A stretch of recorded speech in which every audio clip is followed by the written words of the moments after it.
Hello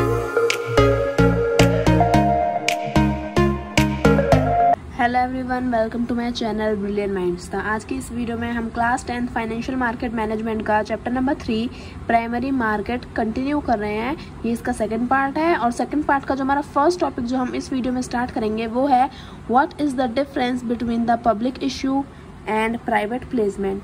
तो हमें बताना है कि डिफरेंस क्या होता है पब्लिक इशू और प्राइवेट प्लेसमेंट में। ये हमारा सेकंड पार्ट है। फर्स्ट पार्ट जो है वो मैं पहले ही कवर कर चुकी हूँ।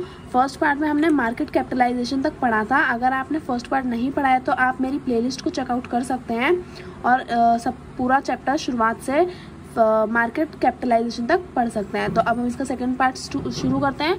तो हमें दिया है इसका topic what is the difference between public issue and private placement. तो इसे रीड करेंगे और समझेंगे कि इसमें क्या है।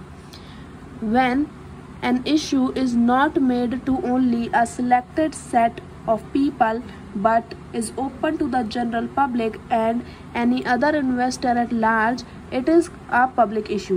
But if the issue is made to a selected set of people, it is called private placement. यहाँ पे हमें दे रखा है कि अगर एक issue, when an issue is not made to only a selected set of people, यानी कि जब एक इशू यानी कि जो हमारे इशू निकलते हैं ना, जैसे हमारे शेयर या सिक्योरिटी को, जब भी हमें किसी चीज़ को बेचना होता है तो हम उसका इशू निकालते हैं ताकि पब्लिक में लोगों को पता चले कि हम इसमें अपना पैसा इन्वेस्ट कर सकते हैं। तो जब भी कोई इशू निकलता है और वो क्या होता है नॉट मेड यानी कि सिलेक्टेड सेट ऑफ पीपल, यानी कि सिर्फ कुछ लोगों के लिए नहीं बना होता, not made only a selected set of people, यानी कि जब एक इशू निकलता है और वो क्या होता है वो सिलेक्टेड सेट ऑफ पीपल यानी कि कुछ गिने चुने लोगों के लिए नहीं होता, बल्कि क्या होता है open to the general public, यानी कि पूरी पब्लिक के लिए क्या होता है खुला हुआ होता है। कोई भी जाके उस इशू में अपना पैसा इन्वेस्ट कर सकता है, यानी कि open to the general public, यानी कि पूरी पब्लिक के क्या है, उस पूरी पब्लिक के लिए अलाउ है कि कोई भी आके इसमें इन्वेस्ट कर सकता है। And any another investor at large, it is a public issue, यानी कि वो क्या होता है वो पब्लिक इशू होता है जिसमें क्या होता है पूरी, यानी कि हर एक इंसान के लिए, यानी कि हर एक इंसान क्या कर सकता है इन्वेस्ट कर सकता है अगर वो इंटरेस्टेड है। तो उसमें कोई भी रोक टोक नहीं होती कि सिलेक्टेड ग्रुप ऑफ पीपल ही करेंगे। इसमें क्या है अगर सिलेक्टेड ग्रुप ऑफ पीपल करते हैं तो वो होता है प्राइवेट प्लेसमेंट। यहाँ हमने दे रखा है यहाँ पे पब्लिक इशू होता है हमारा कि जब कोई भी इंसान, कितने भी लोग कहते हैं जनरल पब्लिक, कोई भी इंसान, हर एक के लिए ओपन होता है इशू। तो जब कोई भी इन्वेस्टर एट लार्ज यानी कि एक लार्ज स्केल पे ज़्यादा लोग क्या करते हैं इन्वेस्ट करते हैं तो वो क्या हो जाता है public issue. But if the issue is made to only a selected set of people, it is called private placement. यानी कि अगर क्या हो, अगर सिर्फ कुछ लोगों के लिए, सिलेक्टेड सेट ऑफ पीपल के लिए ही एक इशू बना हो, यानी कि कुछ गिने चुने लोग ही उस इशू को खरीद सकते हैं, उस इशू में अपना पैसा इन्वेस्ट कर सकते हैं, तो वो वाला इशू हो जाएगा हमारा प्राइवेट प्लेसमेंट।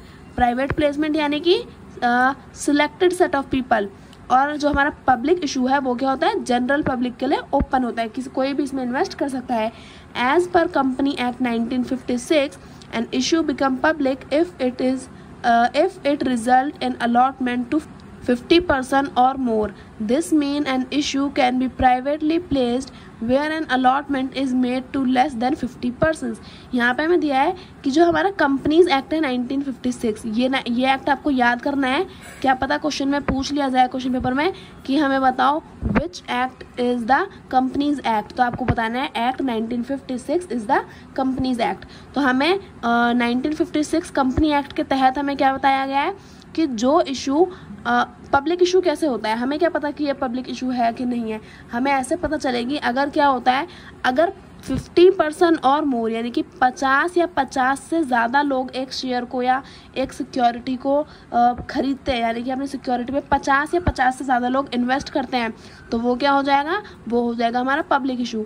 बट अगर लेस देन 50, यहाँ पे लिख रखा है ना लेस देन 50, यानी कि 50 से कम लोग अगर सिक्योरिटी में इन्वेस्ट करते हैं तो वो हो जाएगा हमारा प्राइवेट प्लेसमेंट। तो अच्छे से समझने का तरीका क्या है इसका कि सिलेक्टेड सेट ऑफ पीपल के लिए नहीं होता है पब्लिक इशू, और वो क्या होता है, पब्लिक इशू जनरल पब्लिक के लिए ओपन होता है, और जो प्राइवेट प्लेसमेंट होता है वो सिलेक्टेड सेट ऑफ पीपल के लिए होता है, यानी कि कुछ गिने चुने लोगों के लिए होता है। और पब्लिक इशू में 50 या 50 से ज़्यादा लोग अपना पैसा इन्वेस्ट कर सकते हैं सिक्योरिटी में, और प्राइवेट प्लेसमेंट में 50 से कम लोग ही करेंगे, यानी कि 49 लोग ही कर सकते हैं और 49 से कम कर सकते हैं, पर 50 और 50 से ज़्यादा नहीं कर सकते। अगर ज़्यादा लोग इन्वेस्ट करेंगे तो वो हो जाएगा पब्लिक इशू। तो हमारा फर्स्ट टॉपिक कंप्लीट हो गया। सेकंड टॉपिक हमें दिया है what is an initial public offer. देखो मैंने पहले भी बताया था, आईपीओ हमने अपने फर्स्ट पार्ट में पढ़ा है ना, कि हमने जब वहाँ पे क्लासिफिकेशन ऑफ इशू पढ़ा था, काइंड ऑफ इश्यूज पढ़ा था, तो उसमें एक पब्लिक इशू था, राइट इशू था, प्रेफरेंशियल इशू था। तो उसमें जो हमारा फर्स्ट पब्लिक इशू था वो था हमारा initial public offering. Full form याद करनी होगी, आईपीओ, ये फुल फॉर्म आ जाती है कई बार क्वेश्चन पेपर में। तो इनिशियल पब्लिक ऑफरिंग को पढ़ लेते हैं। An initial public offering (IPO) is the selling of security to the public in the primary market. IPO क्या है हमारा? Initial public offering क्या है? एक ऐसी सिक्योरिटी है जिसमें हम क्या करते हैं, इस सिक्योरिटी को हम सेल करते हैं। कहाँ? पब्लिक में। पब्लिक को कहाँ सेल करते हैं? प्राइमरी मार्केट में। सीधी सीधी बात यह है कि हम अपना जो IPO है इसे प्राइमरी मार्केट में पब्लिक को सेल करते हैं। आईपीओ जो है हमारी सिक्योरिटीज़ ही होती हैं, ठीक है। तो पब्लिक मार्केट, प्राइमरी मार्केट में हम पब्लिक को क्या करते हैं, अपने आईपीओ की सिक्योरिटीज़ को सेल करते हैं। It is when an unlisted company makes either a fresh issue of security or an offer for sale of its existing security, or both for the first time to the public. This paves way for listing and trading of the issuer security. The sale of security can be either through a book building or through a normal public issue. तो यहाँ में जो IPO है यानी कि initial public offering, यानी कि initial public offer को हमें यहाँ पे थोड़ा सा एक्सप्लेन किया गया है। यानी कि इनिशियल पब्लिक ऑफर यानी कि आईपीओ क्या होता है, आईपीओ हमारा होता है कि जिसमें प्राइमरी मार्केट में जाके हम अपनी सिक्योरिटीज़ को पब्लिक को क्या करते हैं, सेल करते हैं। और प्राइमरी मार्केट में जाती है तो कौन सी कंपनी आती है, अनलिस्टेड कंपनी। ये अच्छे से आपको बात याद रखनी है कि हमारी जो अनलिस्टेड कंपनी होती है वो क्या करती है, वो जाके फर्स्ट टाइम अपनी सिक्योरिटीज़ को प्राइमरी मार्केट में सेल करती है। तो अनलिस्टेड कंपनी होगी यानी कि आईपीओ होगी। और इसमें क्या है, this page for listing and trading of issuer security. इससे क्या होता है, लिस्टिंग और ट्रेडिंग होती है, जो हमारी सिक्योरिटीज़ होती है ना, कोई खरीदता है कोई बेचता है। तो यही यहाँ पे हमें बताया कि आईपीओ में फर्स्ट टाइम कोई अपनी सिक्योरिटीज़ को बेचता है और कोई फर्स्ट टाइम उस इश्यूअर से अपनी उसमें इन्वेस्ट करके अपने पैसे को उससे लेता है। The sale of security can either through book building और थ्रू नॉर्मल पब्लिक इशू। तो यहाँ पे हमें दो वर्ड्स दिए हैं, बुक बिल्डिंग और थ्रू नॉर्मल पब्लिक इशू। यहाँ पे जो बुक बिल्डिंग है, बुक बिल्डिंग को हमें क्या किया है, हमें यहाँ पे नीचे इसका एक टॉपिक ही दिया है बुक बिल्डिंग के बारे में, तो हम वहाँ पे बुक बिल्डिंग को समझेंगे। पर फिर भी मैं आपको एक ओवरव्यू दे देती हूँ बुक बिल्डिंग और नॉर्मल पब्लिक इशू के बारे में। बुक बिल्डिंग में क्या होता है, बुक बिल्डिंग में हमारी बिड्स कलेक्ट होती हैं, बिड्स यानी कि बोलियाँ, और मैं अच्छे से एक्सप्लेन करूँगी इसे इसके नेक्स्ट वाले टॉपिक में जो बुक बिल्डिंग के ऊपर ही है। बुक बिल्डिंग प्रोसेस में हम क्या करते हैं, बिड्स कलेक्ट करते हैं, यानी कि जो हमारे इन्वेस्टर्स होते हैं उनसे हम बोलियां लगवाते हैं। और नॉर्मल पब्लिक इशू में क्या होता है, नॉर्मल पब्लिक इशू में एक प्राइस होता है कि जैसे हमारा सिक्योरिटी है, सिक्योरिटी हमने जैसे 100 रुपये में बेचनी है, तो नॉर्मल पब्लिक इशू में क्या होगा कि लोग उसे 100 रुपये में या 100 रुपये से ज़्यादा में खरीद सकते हैं। तो ये हमारा नॉर्मल पब्लिक इशू हो जाता है। जैसे हमारा प्राइस बढ़ता रहता है, कम होता रहता है, तो वो हमारे इन्वेस्टर्स के ऊपर है ना, वो उस प्राइस को कितने में लेना चाहता है। जैसे कोई ज़्यादा इंटरेस्टेड होता है तो उसे महंगे में भी लेने को तैयार हो जाता है। तो नॉर्मल पब्लिक इशू यानी कि पब्लिक हमारी सिक्योरिटी को कितने दाम में लेने में सफिशिएंट है या खुश है, कितने दाम में हमारी सिक्योरिटी को हमारे जो इन्वेस्टर्स हैं वो खरीदना चाहेंगे, तो वो होता है नॉर्मल पब्लिक इशू। और बुक बिल्डिंग में हम क्या करते हैं, बुक बिल्डिंग में हम लोगों से बोलियां लगवाते हैं। तो अब हमें हमारा नेक्स्ट टॉपिक दिया है, who decide the price of an issue, यानी कि जो हमारे शेयर्स होते हैं, जो हमारी सिक्योरिटीज़ जो हम प्राइमरी मार्केट में सेल करते हैं, उसके प्राइस कौन डिसाइड करता है, यानी कि वो कितना महंगा होगा कितना सस्ता होगा, इसके प्राइसेस कौन डिसाइड करता है। तो इस पैराग्राफ को पढ़ के हम समझते हैं कि कौन डिसाइड करता है। Indian primary market shred in an era of free pricing in 1992. Following this, the guidelines has provided that the issuer in consultation with merchant banker shall decide the price. यहाँ पे मैं क्या दिया है कि जो हमारी इंडियन प्राइमरी मार्केट है उसमें जो हम अपनी सिक्योरिटीज़ जब हम बेचने जाते हैं तो उसके जो प्राइस हैं जो सेट करता है वो कौन करता है, the issuer in consultation with merchant bankers, यानी कि जो भी इंसान क्या कर रहा है अपनी सिक्योरिटी को प्राइमरी मार्केट में सेल करने जा रहा है वो क्या करेगा, जो उसके मर्चेंट बैंकर्स होता है, मर्चेंट बैंकर्स यानी कि जैसे कोई कंपनी है, अब उसे अपना शेयर अलॉट करना है प्राइमरी मार्केट में, तो कितनी महंगी होगी वो किस बात से, वो डिसाइड करेगा अपने मर्चेंट बैंकर से, यानी कि जो कंपनी के जो बैंकर्स होते हैं उनसे बातचीत करके, उनसे पूछ के कि हमारा ये शेयर कितना महंगा होना चाहिए, कितना सस्ता होना चाहिए। तो इशूअर जो होता है हमारा, वो इशूअर कंसल्ट करेगा मर्चेंट बैंकर से और फिर वो क्या करते हैं, डिसाइड करते हैं अपने शेयर, अपनी इक्विटी या फिर अपनी जो भी उनका सिक्योरिटी होता है उसका प्राइस सेट करते हैं। There is no price formula stipulated by SEBI, SEBI do not play any role in fixing in price fixation, यानी कि जो हमारी सेबी है, सेबी की फुल फॉर्म होती है security exchange board of India, यानी कि जो हमारी सेबी है वो इसमें कोई भी रोल प्ले नहीं करती है। कोई भी अगर हमें सिक्योरिटी का प्राइस फिक्स करना है तो सेबी हमें नहीं बताएगी कि ये इतना महंगा होना चाहिए, इतना सस्ता होना चाहिए, इसका ये प्राइस होना चाहिए, ये वाली प्राइस नहीं होना चाहिए। तो SEBI do not play any role in price fixation, यानी कि जब भी कोई अपनी सिक्योरिटी का प्राइस फिक्स कर रहा होता है, यानी कि वो कितनी महंगी होनी चाहिए, तो उसमें सेबी जो है उसका कोई रोल नहीं होता। सेबी कुछ भी नहीं बताती है कि अपनी सिक्योरिटी को कितने प्राइस पे रखना है। आगे में दिया है the company and the merchant bankers and however required to give full disclosures of the parameters which they had considered while deciding the issue price. There are two types, इसे हम बाद में पढ़ेंगे, पहले इस लाइन का मतलब समझते हैं। The company and the merchant bankers, यानी कि जो कंपनी है और जो मर्चेंट बैंकर्स हैं जिन्होंने क्या किया है, प्राइस डिसाइड किया है किसका, इशू का, यानी कि जो भी उनकी सिक्योरिटी है उसका प्राइस डिसाइड किया है, तो उन्हें क्या करना होता है, जो भी उन्होंने प्राइस डिसाइड किया है उसका एक फुल डिस्क्लोजर, यानी कि उसके बारे में पूरी डिटेल हमें देनी होती है कि उन्होंने अगर महंगा प्राइस रखा है तो वो हमें बताएंगे कि इतना महंगा ये शेयर क्यों है, इतना महंगा इस सिक्योरिटी का प्राइस क्यों है, और अगर उन्होंने जो प्राइस है वो काफ़ी कम रखा होता है तो वो उसके बारे में बताते हैं कि इसमें क्या कमी है, जो इसका जो सिक्योरिटी है उसका प्राइस इतना कम है। तो यानी कि वो जो भी प्राइस रखते हैं उनकी पूरी डिटेल्स और उसका पूरा डिस्क्लेमर वो क्या कर देते हैं, सब कुछ उन्हें फुल डिस्क्लोजर हमें बताना पड़ता है। Of the parameters which they have considered while deciding the issue price, यानी कि जब भी वो इशू प्राइस डिसाइड कर रहे होते हैं तो उन्हें सारे चीज़ों का ध्यान रख के हमें बताना पड़ता है कि अगर ये अच्छा शेयर है या फिर अच्छी सिक्योरिटी है तो उसके प्राइसेस क्या होंगे, महंगे होंगे, लेकिन अगर वो इतनी प्रॉफिटेबल सिक्योरिटी नहीं होगी तो उसका प्राइस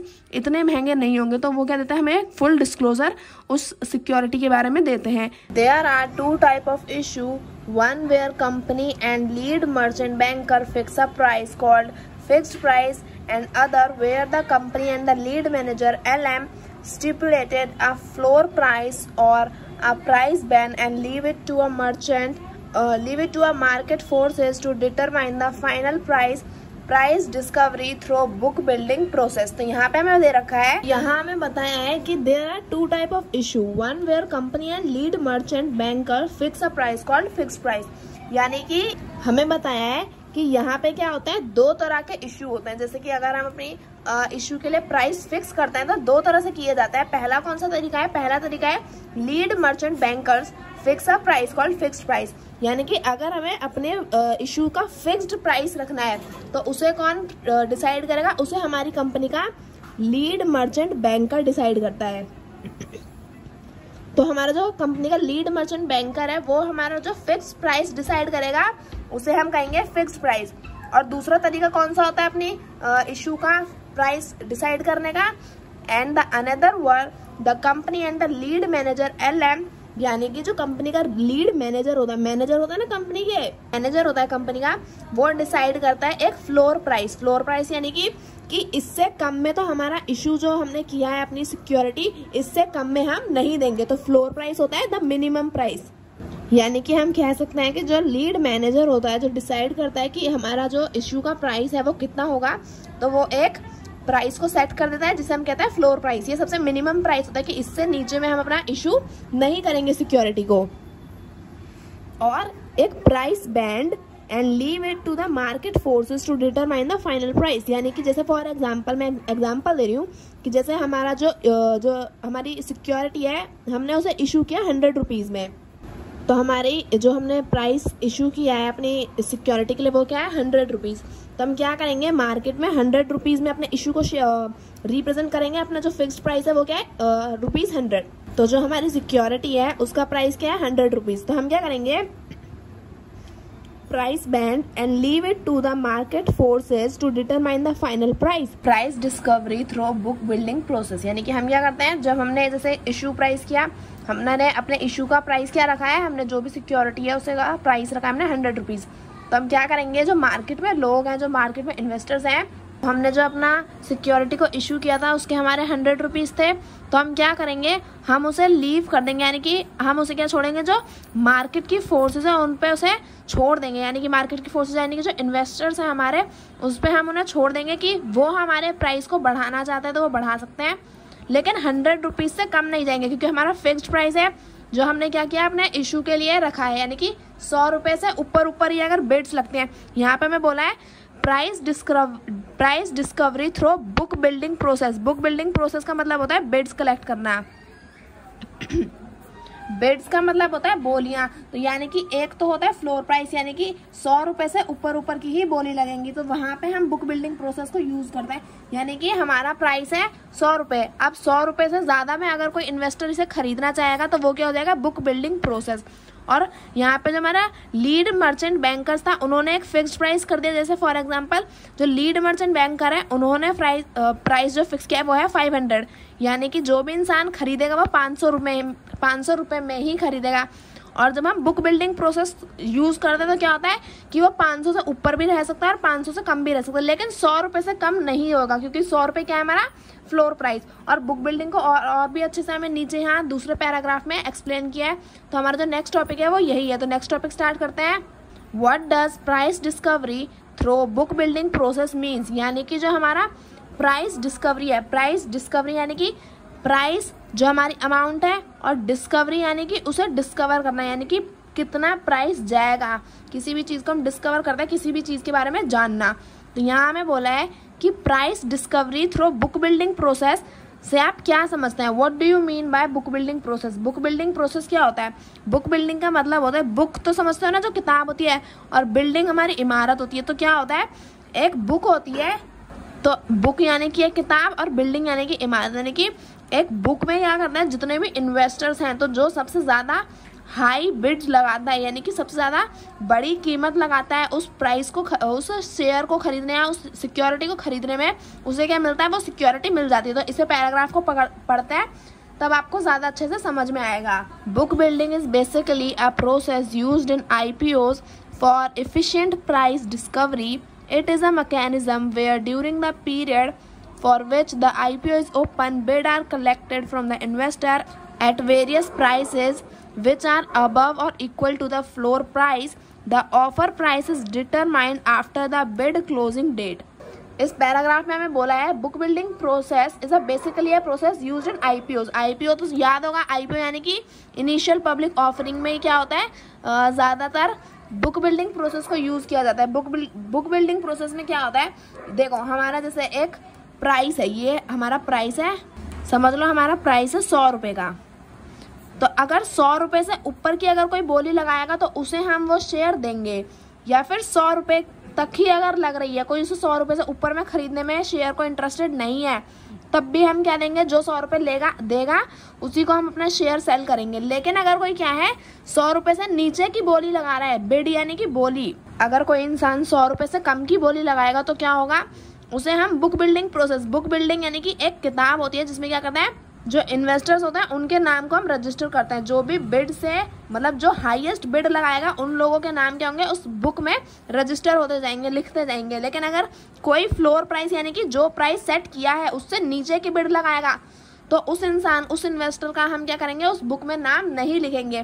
तो यहाँ पे मैं दिया है book building is a basically a process used in IPO for efficient price discovery. यानी कि बुक बिल्डिंग से क्या होता है, हम एक अच्छे प्राइस को डिस्कवर कर सकते हैं, यानी कि एक अच्छा प्राइस हम लोगों से कलेक्ट कर सकते हैं। It is a mechanism where during the period for which the IPO is open, bid are collected from the investor at various prices which are above or equal to the floor price. ये हमें बोला है कि ये क्या है, एक mechanism यानी कि एक प्रोसेस है जिसमें क्या होता है IPO जब तक यानी कि बिड्स कब तक कलेक्ट होंगी, एक टाइम पीरियड होता है जब तक हम क्या करते हैं, बोलियों को कलेक्ट करते हैं, यानी कि लोग इन्वेस्टर से अपनी बोलियां लगवाते हैं।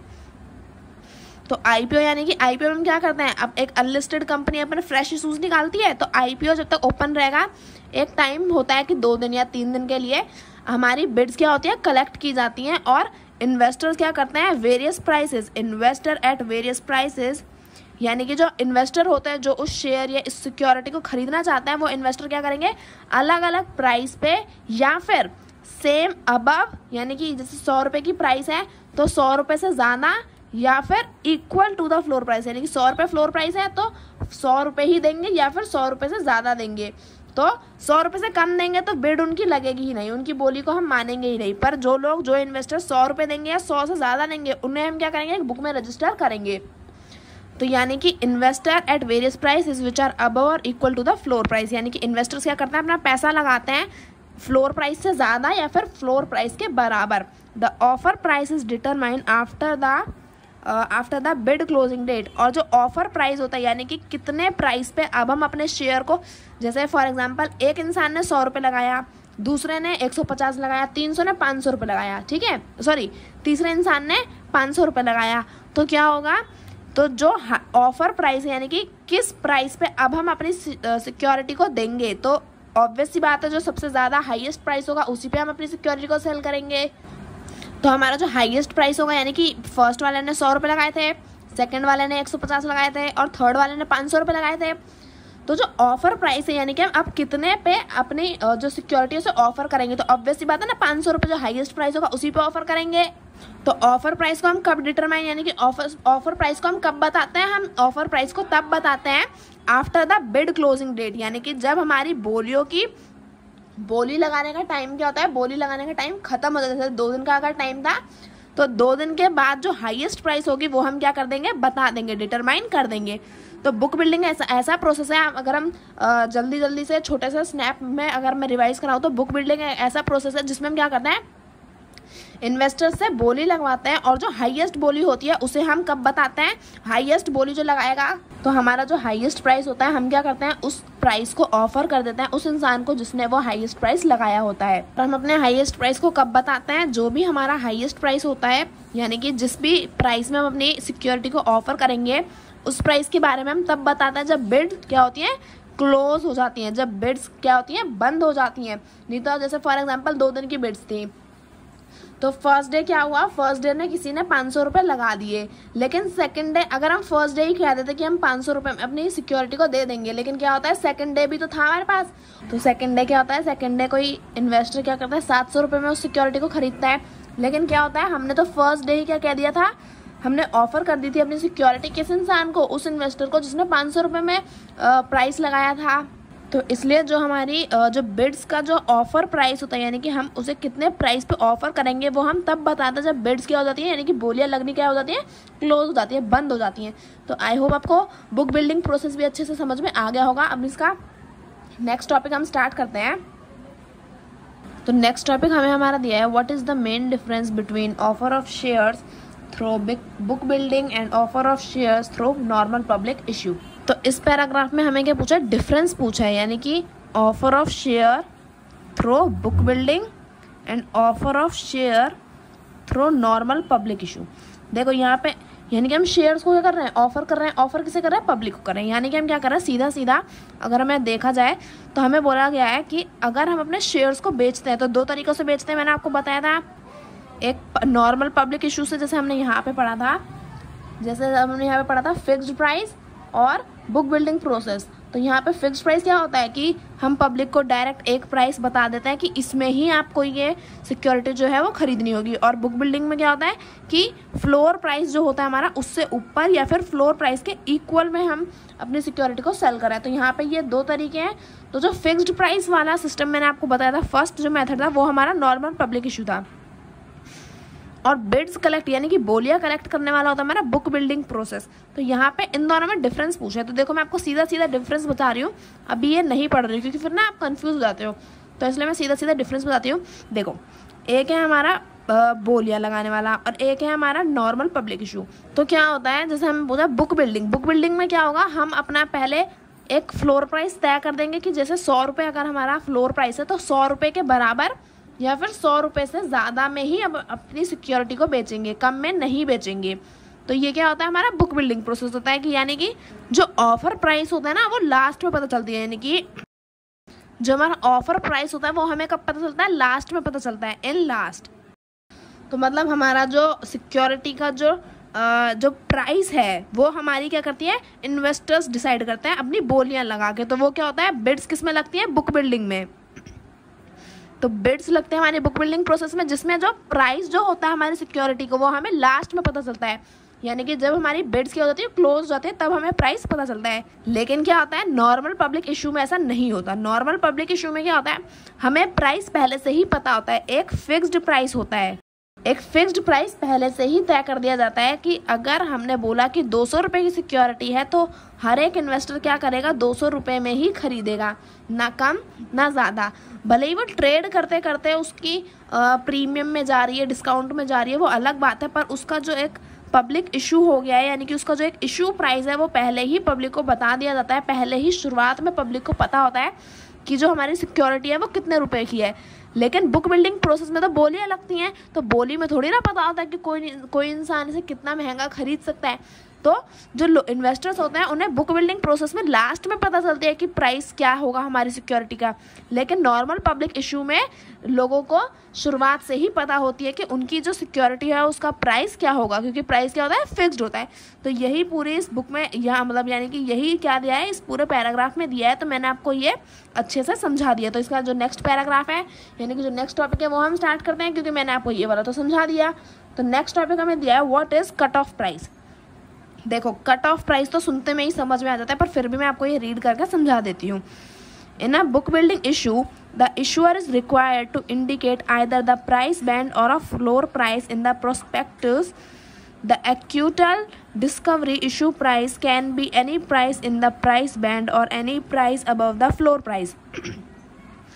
This price is called cutoff price. The issuer and the lead manager decides this after considering the book and the investor appetite for the stock. यानी कि हमें क्या बोला, कट ऑफ प्राइस का यहाँ पे मतलब है, जैसे अब मैं आपको एक एग्जांपल देती हूँ, क्योंकि एग्जांपल से ना बच्चों को जल्दी और अच्छे से समझ आ जाता है। फॉर एग्जांपल, आपको एक स्कूल में जाना है, तो एक स्कूल में आपको एडमिशन लेना है। तो स्कूल में एडमिशन लेने के लिए आपको चाहिए 85+%, यानी कि 85 से ऊपर होना चाहिए, 85 या फिर 85 से ऊपर परसेंटेज होनी चाहिए। तो यहाँ पे हमें क्या बोला, 85 या 85 से ज़्यादा प्लस बोला ना, 85 या 85+% हमें चाहिए। तो यहाँ पे क्या दे रखा है, इन्होंने हमें कट ऑफ प्राइस दे रखा है, यानी कि यहाँ पे हमें कट ऑफ परसेंटेज दे रखी है कि इससे तो कम हो ही नहीं सकती। अगर इससे कम होगी तो एडमिशन नहीं होगा। तो ऐसे ही क्या होता है, in a book building issue the issuer is required to indicate either the price band or a floor price in the prospect. The equitable discovery issue price can be any price in the price band or any price above the floor price. The issue price is called cut off price. यानी कि हमें क्या बोला है, जब हम एक price को इशू करते हैं, जैसे हम अगर हमें बुक बिल्डिंग हम करते हैं, यानी कि जब हम बिड्स कलेक्ट करते हैं इन्वेस्टर्स की, तो उससे पहले हम क्या करते हैं, इशू प्राइस करते हैं। इशू प्राइस यानी कि एक हम क्या देते हैं, एक सेट दे देते हैं कि इस सेट के ऊपर जा सकती है या फिर इसके इक्वल हो सकती है, पर ये जो लेवल है ना, इससे कम नहीं हो सकती आपकी बिड्स। तो जो हमने प्राइस इशू किया है, जैसे हमने 100 रुपये किया था इशू, तो ये जो हमने सेट यहाँ पे जो हमने लेवल दिया 100 रुपये का, तो ये 100 रुपये क्या हो जाएंगे, ये हमारा इशू प्राइस हो जाएगा। और इस इशू प्राइस को हम क्या बोलते हैं, इस इशू प्राइस को ही हम बोलते हैं कट ऑफ प्राइस। यानी कि एक हमने क्या कर दिया है, एक लेवल सेट कर दिया है कि इससे ऊपर या इसके बराबर, पर इससे कम नहीं। तो यही क्या होता है, यही जो हमने एक लेवल सेट कर दिया है, इसी को हम बोलते हैं कट ऑफ प्राइस। तो इसका नेक्स्ट में जब हम स्टार्ट करते हैं, तो यहाँ पे हमें दिया है what is the floor price in case of book building. तो ये हमारा नेक्स्ट टॉपिक है। तो यहाँ पे मैं पूछा, यहाँ पे क्वेश्चन दिया है कि what is the floor price in case of book building, यानी कि जो हमारा फ्लोर प्राइस है उसे बुक बिल्डिंग में वो मतलब उसका मायने क्या है, आप क्या समझते हैं, what is meant by floor price. ये क्वेश्चन नहीं है, ये मैं अपनी तरफ से बता रही हूँ कि मतलब आप floor price book building process में आप क्या समझते हैं कि फ्लोर प्राइस क्या होता है। तो यहाँ पे हमें बताया है floor price is the minimum price at which bids can be made, यानी कि फ्लोर प्राइस क्या होता है, एक मिनिमम प्राइस, मिनिमम यानी कि सबसे कम से कम प्राइस है जिसमें क्या होता है, बिड्स कैन बी मेड, यानी कि बिड्स यानी कि बोलियां क्या होती हैं, लगाई जाती है। फॉर एग्जाम्पल हमने क्या दिया है, फ्लोर प्राइस दिया है 100 रुपये, तो 100 रुपये सबसे कम प्राइस है, या तो लोग इसके बराबर प्राइस लगाएंगे, इसके बराबर बोली यानी कि बिड्स लगाएंगे, या फिर इससे ज़्यादा बिड्स लगाएंगे। तो फ्लोर प्राइस यानी कि हमारा एक फिक्स्ड प्राइस, इससे नीचे हमारी बोली, इससे नीचे हमारी बिड्स नहीं कलेक्ट की जाएंगी। तो floor price is the minimum price, सबसे कम प्राइस जो होता है वो हमारा फ्लोर प्राइस होता है। तो ये वाला टॉपिक हमारा कंप्लीट हो गया। नेक्स्ट टॉपिक हम स्टार्ट करते हैं, what is a price band in a book build IPO, यानी कि जब हम जो प्राइस बैंड है उसका क्या मतलब है बुक बिल्ड आईपीओ में। आईपीओ यानी कि इनिशियल पब्लिक ऑफरिंग। तो इनिशियल पब्लिक ऑफरिंग में जो प्राइस बैंड है उसका क्या रोल है, क्या मतलब है, ये हम इस पैराग्राफ में समझेंगे। यहाँ पे हमें दिया है द प्रोस्पेक्टस में contain either the floor price for the security or a price band within which the investor can bid, यानी कि जब भी हमारा एक फ्लोर प्राइस सेट होता है, जब भी हम कोई सिक्योरिटी को सेल कर रहे होते हैं, बुक बिल्डिंग प्रोसेस में, बुक बिल्डिंग तो आप समझ ही गए होंगे अभी तक, जिसमें हम इन्वेस्टर से बोली लगवाते हैं। तो अगर हम क्या करते हैं, उसमें क्या होता है, हमारा एक फ्लोर प्राइस सेट किया जाता है। तो floor price for a security, यानी कि जो भी हमारी सिक्योरिटी, जिसे भी हम सेल करना चाहते हैं, जिस भी सिक्योरिटी को हम बेचना चाहते हैं, उसके लिए एक फ्लोर प्राइस किया जाता है, जिसमें क्या करते हैं, और जिसमें हमारे इन्वेस्टर क्या करते हैं, बोलियां लगाते हैं, इन्वेस्टर कैन बिड। तो यहाँ में आगे दिया है the spread between the floor and the cap of the price band shall not be more than 20%, यानी कि हमें बोला है the spread between the floor and the cap of the price band should not be more than 20%। तो इस line का मतलब क्या समझ में आता है आपको। देखो, जैसे हमारा प्राइस क्या था, 100 रुपये हमारा फ्लोर प्राइस था, और क्या होता है कि अगर किसी इन्वेस्टर ने उस पर पैसे लगाने हैं, तो देखो आप कहाँ तक पैसे लगाओगे। अगर 100 रुपये का है तो ऐसा तो है नहीं ना कि आप उसे 10,000 में खरीदोगे, ऐसा तो नहीं होता। तो क्या होता है, जिस हिसाब की उसकी वैल्यू होगी उसी हिसाब से आप उसे खरीदोगे ना। तो फ्लोर प्राइस में यानी कि जो आपका फिक्स्ड प्राइस है, यानी कि जो मिनिमम प्राइस है, और कैप ऑफ द प्राइस यानी कि जो उसकी हाईएस्ट अमाउंट है, इन दोनों के बीच में जो है सिर्फ 20% का ही डिफरेंस होता है, 20% से ज़्यादा नहीं। फॉर एग्जांपल आपका प्राइस था 100 रुपये, है ना, तो आपका प्राइस है 100 रुपये। अब ऐसा तो है नहीं कि 100 रुपये की चीज़ को आप 10,000 में खरीदोगे, तो क्योंकि उसकी इतनी वैल्यू ही नहीं है ना कि आप उसे 10,000 में खरीदोगे।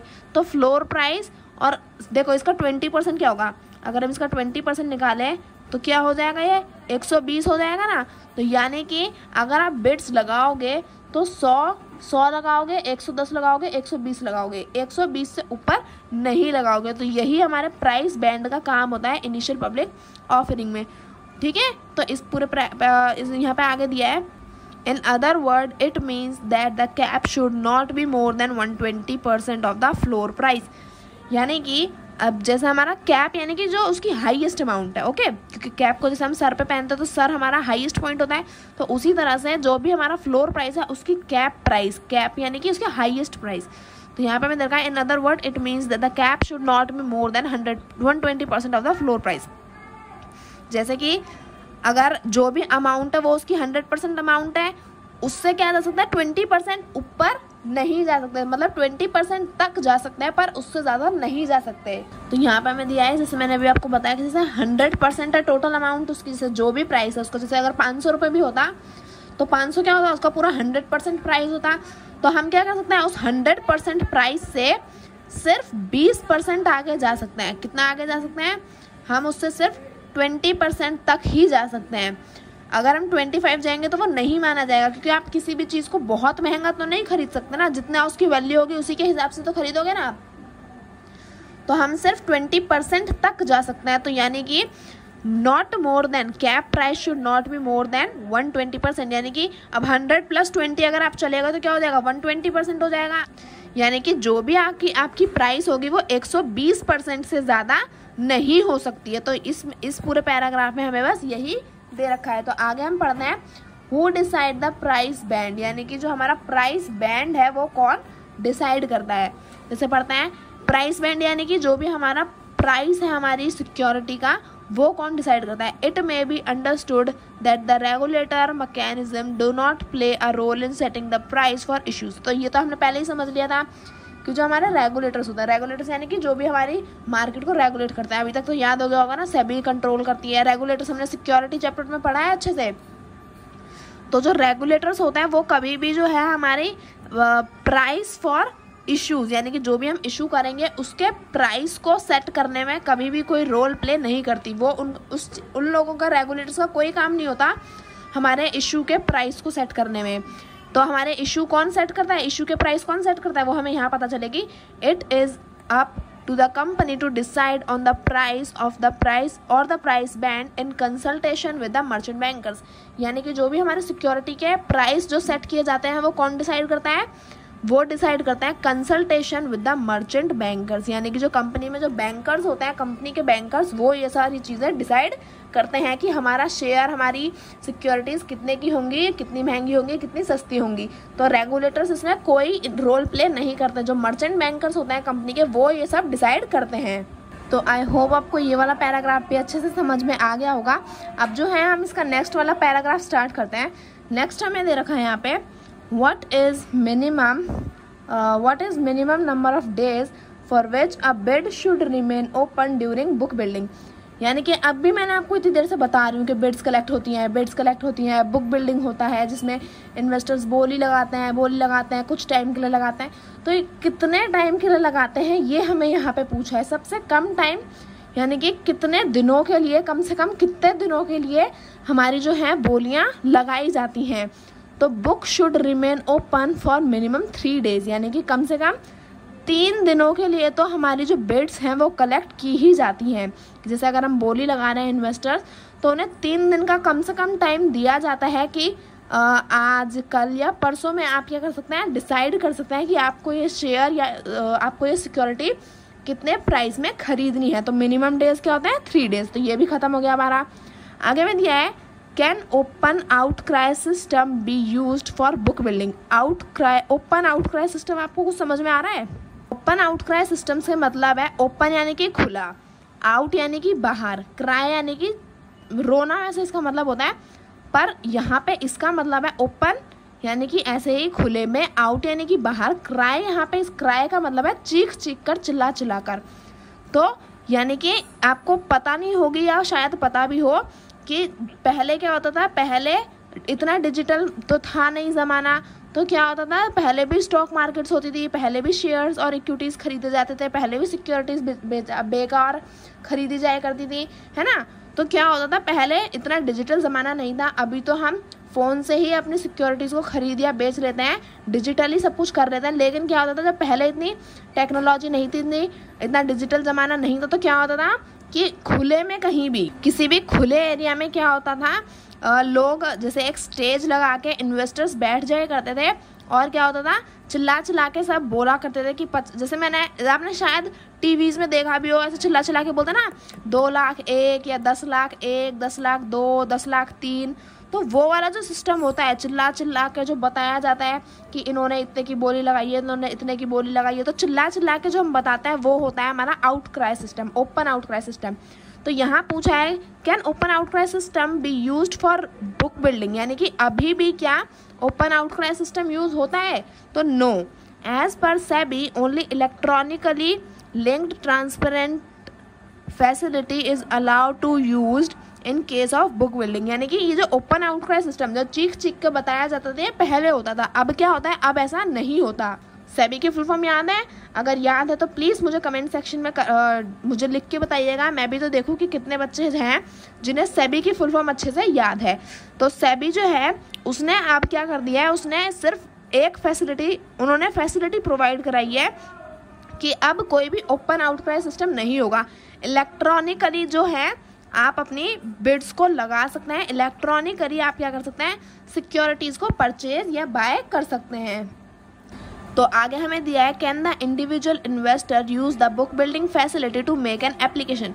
तो यहाँ पे हमें पूछा है, क्वेश्चन है ये हमारे लिए कि एक इंडिविजुअल इन्वेस्टर यानी कि एक अकेला इन्वेस्टर क्या कर सकता है, बुक बिल्डिंग प्रोसेस यानी कि बिड्स वाला जो प्रोसेस है हमारा, बुक बिल्डिंग फैसिलिटी में अपनी एप्लीकेशन दे सकता है एक अकेला इंसान, एक अकेला इन्वेस्टर। तो यहाँ बोला यस, यानी कि एक सिंगल इंसान भी क्या कर सकता है, अपने एप्लीकेशन दे सकता है। किसमें? अपनी बुक बिल्डिंग फैसिलिटी में, यानी कि अपनी बिड्स लगाने के लिए एक पर्टिकुलर इन्वेस्टर, एक सिंगल इन्वेस्टर भी क्या कर सकता है, एप्लीकेशन अपनी इलेक्ट्रॉनिकली दे सकता है। तो आगे ये वाला हमारा टॉपिक खत्म हो गया। आगे वाले टॉपिक को हम स्टार्ट करते हैं। तो आगे हमें यहाँ पे दे रखा है, मैं अभी आपको दिखाती हूँ। How does one know that, यहाँ पे हमें दिया है, how does one know if share are allotted in an IPO offer for sale, what is the time frame for getting refund if shares not allotted. तो हमें यहाँ पे पूछा गया है और बताया गया है कि how does one know if share are allotted in IPO offer for sale, यानी कि हमें कैसे पता चलेगा कि ऑफर मतलब IPO में क्या हो रहा है, शेयर अलॉट किए जा रहे हैं, यानी कि शेयर्स को बेचा जा रहा है, किसके लिए, पब्लिक के लिए बेचा जा रहा है, ताकि हम क्या करें, पैसा इन्वेस्ट करें और प्रॉफिट लें। तो हमें कैसे पता चलेगी कि IPO में शेयर्स जो हैं वो पब्लिक के लिए अलॉट यानी कि दिए जा रहे हैं, और what is the time frame for getting refund if share not allotted। तो यहाँ दिया है as per SEBI issue of capital and disclosure requirement regulation 2009 the basic of allotment should be completed with 8 days from the issue close date। As soon as the basic of allotment is completed within 2 working days, the detail of credited to demat account, allotment advice and dispatch of refund order need to be completed. So an investor should know in about 11 days from the closure of issue whether share are allotted to him or not। इस paragraph में हमें बताया है as per SEBI regulation 2009 the basic of allotment should be completed within 8 days from the issue close date. तो यानी कि हमें बोला है कि सेबी के अकॉर्डिंग जो हमारा बेसिक अलॉटमेंट है वो कब कंप्लीट हो जाता है, within 8 days, with 8 days from the issue close date.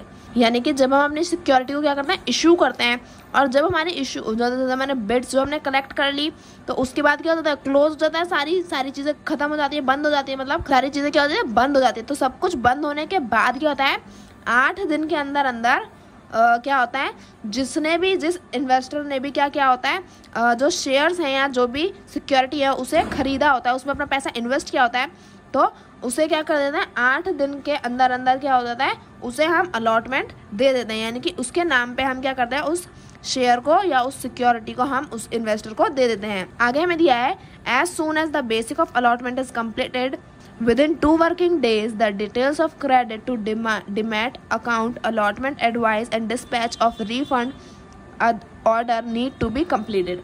तो यहाँ पे हमें बोला है कि अगर क्या होता है, जैसे अब हमने इन्वेस्ट कर दिया तो 8 दिन के अंदर क्या होगा, हमें जो है वो शेयर हमें अलॉट कर दिए जाएंगे, और अलॉट होने के बाद क्या होगा, जैसे अलॉटमेंट जब कंप्लीट हो जाएगी यानी कि उस इन्वेस्टर को उसके सिक्योरिटी उसे मिल जाएगी, उसके नाम पे उसकी सिक्योरिटी उसे दे दी जाएगी, तो क्या होगा, 2 दिन के अंदर उसकी उस इन्वेस्टर की डिटेल्स जो होंगी, जैसे आप कंपनी को अगर डिटेल्स चाहिए उस इन्वेस्टर के बारे में, जैसे उसकी क्रेडिट और अकाउंट के बारे में अगर उसे कुछ भी इंफॉर्मेशन चाहिए, तो वो 2 दिन के अंदर क्या करता है, जो भी इश्यूअर होता है वो क्या करता है, 2 दिन के 8 दिन में क्या करता है, वो अलॉट कर देता है, और 8 दिन के बाद 2 दिन जब उसने 8 दिन के अंदर उसे अलॉट कर दिया, तो उसके बाद 2 दिन में क्या करता है, उसकी सारी इन्वेस्टर की डिटेल्स ले लेता है। आगे हमें दिया है, आगे हमें दे रखा है यहाँ पे, so an investor should know in about 11 days time from the closure of issue whether shares are allotted to him or not. तो यहाँ पे हमें दे रखा है कि अगर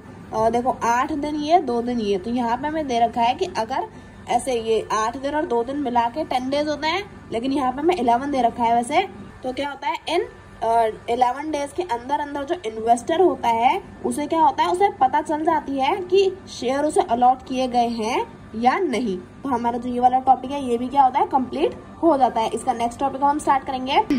नेक्स्ट हमें यहाँ पे दे रखा है, how long does it take to get the shares listed after issue, यानी कि कितने दिन के अंदर जो हमारे शेयर्स हैं लिस्टेड आफ्टर इशू, यानी कि इशू में लिस्ट करने, यानी कि इशू में रजिस्टर करने, जो भी हमारा इशू है, जो भी मैंने सिक्योरिटी इशू करी है, यहाँ पे हमें बता रखा है कि कितने दिनों के बाद जो है हमारे शेयर्स जो हमने खरीदे हैं वो हमें अलॉट कर दिए जाते हैं, या फिर कितने दिनों के बाद जो शेयर्स हैं वो लिस्ट कर दिए जाते हैं। तो यहाँ पे है, it takes 12 working days after the closure of the book build issue, यानी कि जो हमारी बुक बिल्डिंग जो है उस प्रोसेस को ख़त्म होने के बाद 12 दिन के बाद जो है हमारे जो शेयर्स हैं वो अलॉट कर दिए जाते हैं और जो है उसके डॉक्यूमेंट्स बन जाते हैं और क्या होता है, शेयर्स को लिस्टेड कर दिया जाता है। तो ये टॉपिक भी खत्म। और इस वीडियो का लास्ट टॉपिक जो है what is the role of registrar to an issue, ये भी हम क्या कर लेते हैं, कंप्लीट कर लेते हैं।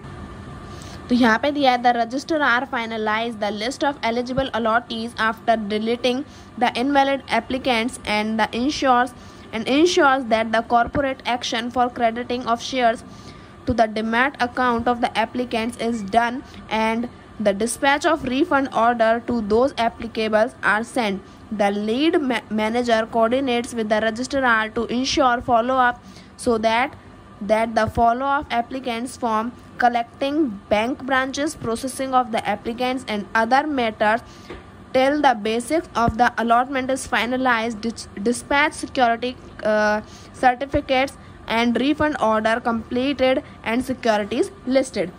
तो यहाँ पे मैं क्या दिया है, यहाँ पे मैं बताया गया है कि रजिस्ट्रार जो है उसका रोल क्या है हमारे इश्यूज में।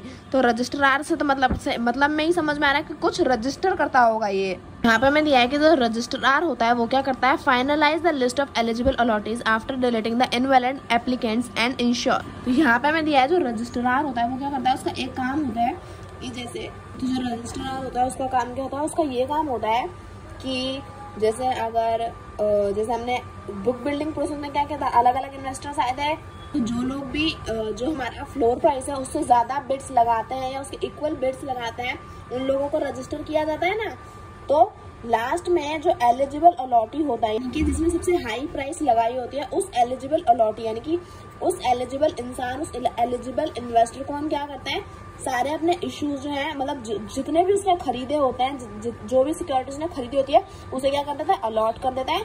और बाकी के जो इनवैलिड एप्लीकेंट्स होते हैं, यानी कि वो एप्लीकेंट्स, वो इन्वेस्टर्स जिनकी जो अब काम के नहीं है, मतलब जैसे एक हाईएस्ट जिसने लगाई थी उसको हमने क्या कर दिया, अपने शेयर अलॉट कर दिए, बाकियों का तो अब हमें कोई काम नहीं है, तो उन्हें क्या करते हैं, उस बुक बिल्डिंग प्रोसेस में से उन इनवैलिड एप्लीकेंट्स को डिलीट कर देते हैं।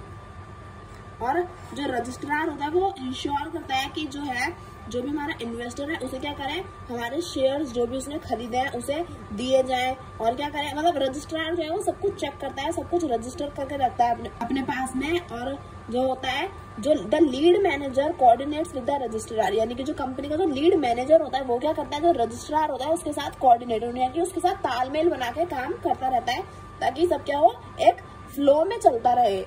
और जब सब फ्लो में काम चल रहा होता है तो उसके बाद कहता है when allotment is finalised, dispatch security certificates and refund orders completed and security listed. यानी कि जब सारे काम अच्छे से हो जाते हैं तो उसके बाद क्या होता है, अलॉटमेंट जब फाइनल हो जाती है, यानी कि अलॉटमेंट यानी कि जो भी हमारी सिक्योरिटी थी जब वो फाइनल हो जाती है कि हमें इस इंसान को देनी है, तो उसके बाद क्या होता है, जो सिक्योरिटी है वो उस इंसान को लिस्ट कर देती है, यानी कि उस इंसान को दे दी जाती है और जो है अलॉटमेंट को फाइनलाइज यानी कि फाइनल कर दिया जाता है। तो आई होप आपको सारे टॉपिक्स इस वीडियो में अच्छे से क्लियर हो गए होंगे। अगर कोई भी डाउट है तो प्लीज कमेंट सेक्शन में कमेंट करें। I really try to answer your comments. मैं आपको पक्का आंसर दूंगी आपके कमेंट सेक्शन में। एंड आई होप आपको सारे टॉपिक्स अच्छे से समझ में आए होंगे। वीडियो अच्छी लगे तो प्लीज वीडियो को लाइक करें and subscribe my channel for more videos. Thank you for watching.